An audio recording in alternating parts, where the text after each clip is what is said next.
Elisabeth, welcome back to Leadership Disrupted. Thank you, Mark, and warm welcome to all people who are watching.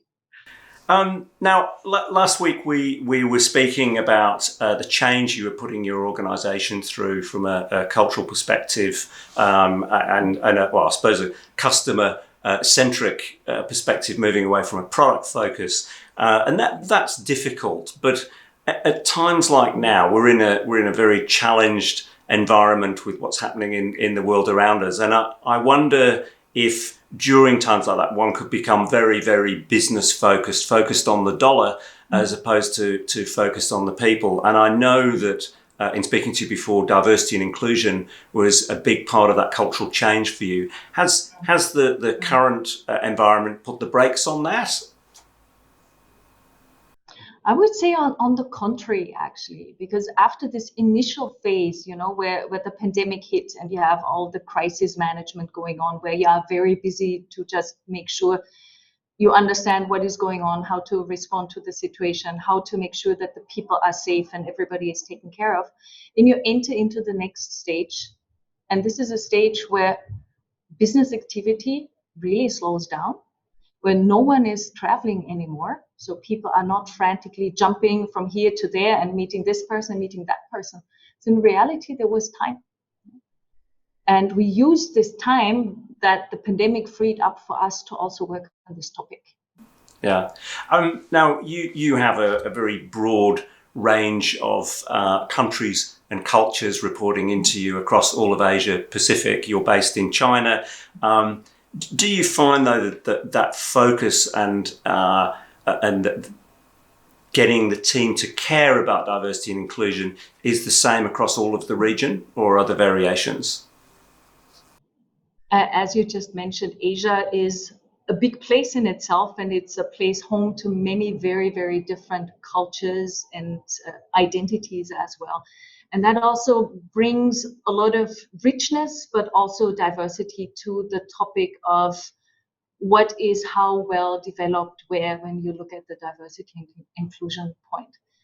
And we also have real extremes, I would say, across Asia Pacific. So there is, for instance, Southeast Asia, if we would want to quote this as the first example, where we have almost a 50-50 split when it comes to our employees, but also our managers. So there is almost 50% female employees and there is 50% of female managers. So this is a place where you have an excellent gender balance, where you also have a good mix of nationalities. If you look at, for instance, a place like India, you have a lot of diversity in terms of people from different states within India coming together.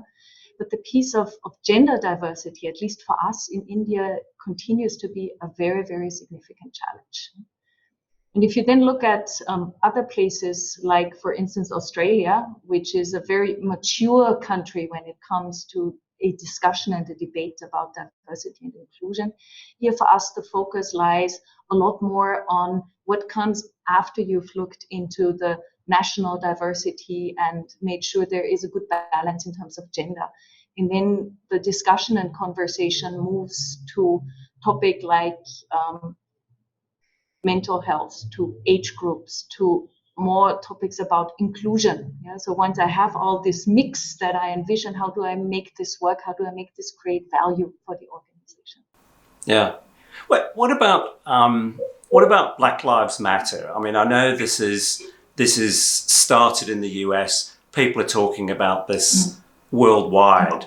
But how is this part of the dialogue in your organization in Asia Pacific?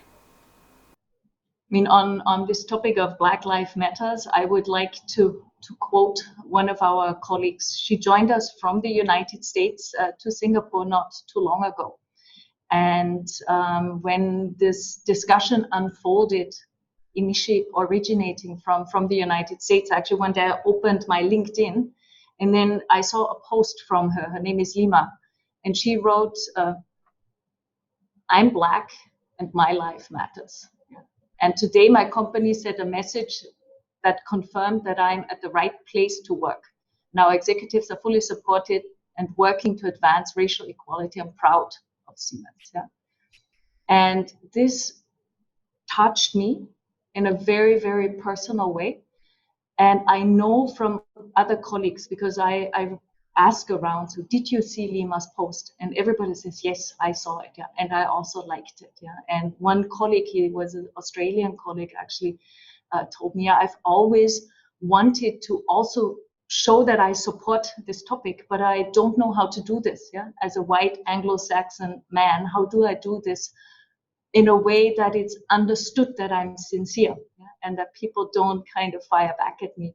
And he actually reached out to Lima and asked her to, so, well, how can I do this? And this is what I would like to do. And can you help me to not make a big mistake? Yeah. And then he also posted something following me. So it did trigger a really intense debate about also who we want to be as a company.